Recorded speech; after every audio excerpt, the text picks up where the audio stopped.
Eu sou Mário Persona e essas são as respostas que eu dei aos que me perguntaram sobre a Bíblia. Eu recebi o seu e-mail e percebi a sua preocupação ao tentar interpretar 1 Coríntios sempre do ponto de vista da evangelização. Mas não é este o assunto ali. Entenda que a atividade maior do crente, principal do crente, não é pregar o evangelho, mas é adorar a Deus. Deus busca adoradores. Por outro lado, evangelistas, Ele dá os evangelistas. Você lê isso em João 4,23, que Deus busca adoradores, e que Cristo dá evangelistas em Efésios 4,11. Portanto, a carta aos Coríntios é uma carta a crentes, é uma carta à igreja, dizendo como devemos nos comportar, principalmente para a edificação uns dos outros. Em algumas partes, Paulo menciona o testemunho aos incrédulos, o testemunho dado aos incrédulos, ou mesmo como os próprios coríntios, né, foram evangelizados no princípio. Isso você vê em 1 Coríntios 15, quando ele fala da essência do evangelho. Mas o assunto da carta aos Coríntios não é evangelismo. Quando você está numa denominação, é dada uma ênfase enorme na pregação do evangelho, porque as pessoas simplesmente não sabem o que fazer se não estiverem pregando o evangelho. Existem lugares em que o pregador se sente frustrado quando não vê incrédulos na audiência. Nesses lugares, o tempo todo, todos são exortados a saírem pregando, são feitas campanhas missionárias. Não que essas coisas não sejam boas, são excelentes. E até mesmo quando estão reunidos, dependendo do dom daquele que ministra, tudo o que eles escutam é o Evangelho, o Evangelho, o Evangelho. Em muitos lugares onde a pessoa que prega tem o dom de evangelista, as pessoas padecem de desnutrição, ou não saem nunca dali, a não ser com o leite básico. E nunca entram em alimento sólido, porque o dom do que ministra é o dom de evangelismo, de evangelista. 1 Coríntios 3:2 fala disso. Mas veja que quando celebramos a ceia do Senhor, nós não estamos pregando o evangelho a incrédulos.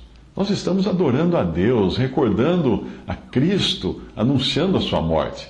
Se nós pudermos chamar assim, trata-se, vamos chamar a ceia do Senhor, de uma atividade vertical, de baixo para cima, dos homens para Deus, dos santos, dos crentes para Deus, pois é adoração e louvor aquilo que está sendo feito ali. Aqui, nesse ponto, alguns têm dificuldade de entender a que eu estou me referindo, porque as palavras adoração e louvor na cristandade, nas denominações, nas chamadas igrejas, ganharam o significado de show de banda evangélica. Esqueça isso. Adoração e louvor. Você pode ficar adorando em silêncio sentado numa cadeira. Adoração não tem nada a ver com show de banda evangélica.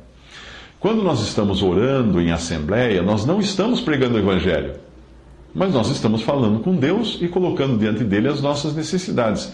Mais uma vez, nós temos uma atividade com sentido vertical, de nós para Deus, quando as nossas orações sobem à presença do Pai. Quando nós estamos pregando ou escutando uma pregação de ministério de doutrina dos apóstolos, da doutrina dos apóstolos, nós também não estamos pregando o Evangelho. Porque os nossos irmãos que estão ouvindo isso já são convertidos. E quem está ministrando não está pregando a incrédulos, está pregando a crentes. Trata-se de uma atividade também vertical, porque é a palavra que o Espírito Santo de Deus traz através dos irmãos que ministram, que será distribuída entre os santos como os pães que o Senhor multiplicou e depois deu aos discípulos para que eles distribuíssem entre a multidão. Numa reunião assim, não existe o apelo para que o pecador se converta, porque a palavra é dirigida a crentes. Obviamente, em todas essas atividades, a obra de Cristo é colocada sobre o holofote, porque tudo começa na obra de Cristo, na sua morte e na sua ressurreição. E a palavra de Deus, claro, continuará sendo o poder de Deus para a salvação de todo o que crê. Portanto, se o incrédulo, numa dessas reuniões, escutar essa ministração de doutrina da palavra de Deus para crentes, ele pode ser convencido, sim, pelo Espírito Santo e se converter. Mas não é o incrédulo a ocupação dos crentes quando eles ministram na Assembleia. A ocupação deles é com Deus, na adoração também. Os nossos irmãos, quando intercedem uns pelos outros, a ocupação é com Deus. no ministério da palavra, para edificação, exortação, consolação dos crentes, não é uma ocupação com incrédulos. A ocupação com incrédulos você tem na pregação do Evangelho, ou quando você sai pregando o Evangelho, ou quando você convida pessoas para virem ouvir o Evangelho na sua casa, ou numa sala, ou qualquer lugar. Repare que os primeiros cristãos não se reuniam em assembleia, em formato de assembleia ou de igreja, para pregar o Evangelho. Estranho, né? Eles se reuniam para adorar a Deus, para ter comunhão, para orar e aprender da palavra. A evangelização não é uma atividade da igreja ou da assembleia, mas é uma atividade da pessoa que evangeliza. Até mesmo o batismo. O batismo é uma responsabilidade e uma atividade de quem prega o evangelho, e não da igreja ou da assembleia. A assembleia não tem nada a ver com o batismo.